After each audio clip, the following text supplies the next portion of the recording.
In the year 2022, tensions between the United States and Venezuela had reached a boiling point. For years, diplomatic relations were strained. Oil, sanctions, politics, it all came crashing down. But no one expected what was about to happen. On a humid night in April, radar stations across northern Venezuela detected something unusual. A faint echo, deep in the sky, silent, invisible, deadly. That was no ordinary aircraft. That was the U.S.B-2 Spirit stealth bomber, America's invisible giant. The tension started months earlier. Venezuela had built up military bases near its coastline, equipped with Russian-made S-400 air defense systems and Su-30 fighter jets. The United States saw this as a direct threat to its interests in the Caribbean. Washington warned Caracas multiple times, stop military buildup, stop threatening U.S. allies in the region. But Venezuela's president defied every warning. Then came the spark. A U.S. Navy reconnaissance drone was shot down near Venezuelan airspace. The Pentagon called it an act of aggression. And just like that, the stage was set for a modern conflict. The U.S. decided to strike, not with tanks or troops, but with stealth and precision. At 2:45 a.m. local time, two B-2 Spirit bombers lifted off from Whiteman Air Force Base, Missouri. Their mission: eliminate Venezuela's top military base, Fort Libertador, the nerve center of its air defense network. Each B-2 carried 16 precision-guided JDAM bombs, each capable of destroying hardened bunkers. Flying low over the Caribbean Sea, invisible to radar, the bombers glided like ghosts in the night. Venezuelan radar operators saw nothing. The sky looked clear until a series of flashes lit up the horizon. Within seconds, Fort Libertador was engulfed in fire. Hangars collapsed, fuel depots exploded. The entire command network was offline. Venezuela's defenses blinded in under 3 minutes. The next morning, the world woke up to chaos. Satellite images confirmed the destruction. Venezuela's biggest base gone. The Venezuelan government called it an act of war.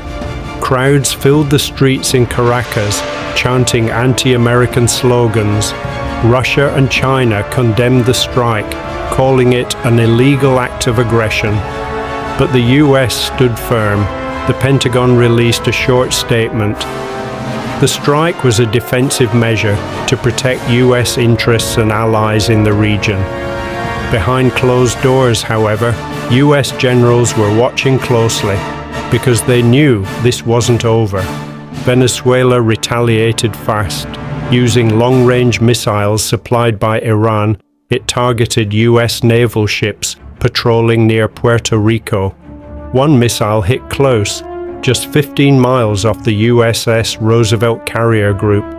American commanders immediately went on high alert. F-35. Lightning II jets scrambled from bases in Florida and Puerto Rico to intercept any incoming threats. The Caribbean became a war zone. For 48 hours, both sides exchanged electronic warfare, jamming radars, hacking satellites, disrupting GPS signals. But once again, US technology proved superior. Venezuela's systems began to fail one by one.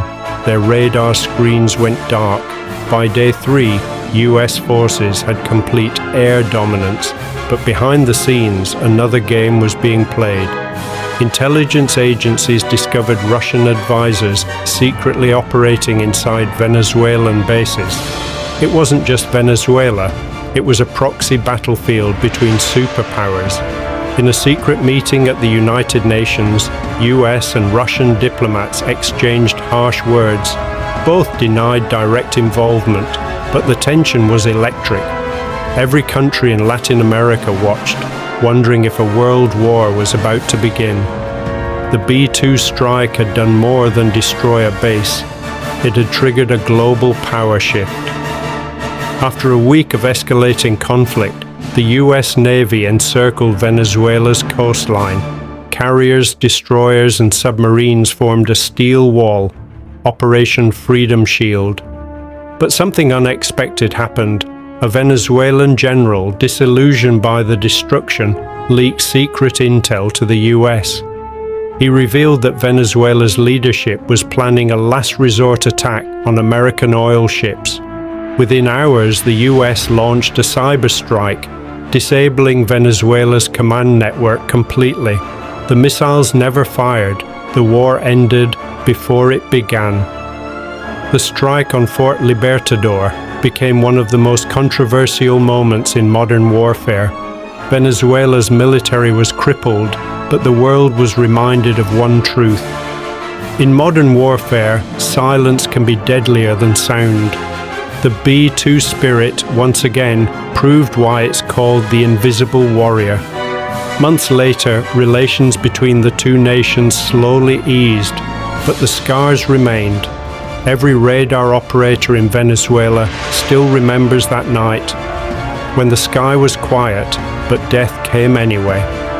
This was not just a story of power, it was a story of precision, politics, and the price of dominance. This was Operation Silent Thunder,